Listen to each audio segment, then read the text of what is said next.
Hello, welcome back to the channel.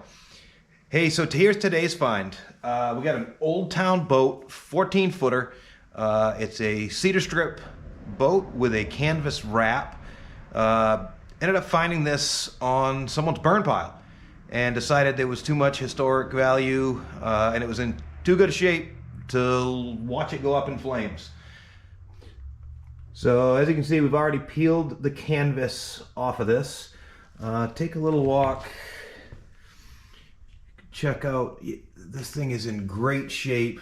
Needs a couple of patches, there are some soft spots, but overall really looks pretty good.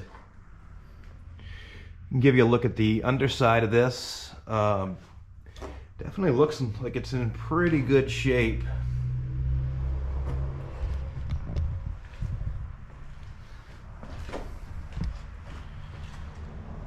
So make sure to follow along. We're going to try to get this thing in the water for next spring.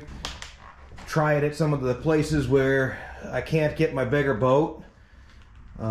Anyone new here, make sure to hit that subscribe button. You don't want to miss this rebuild.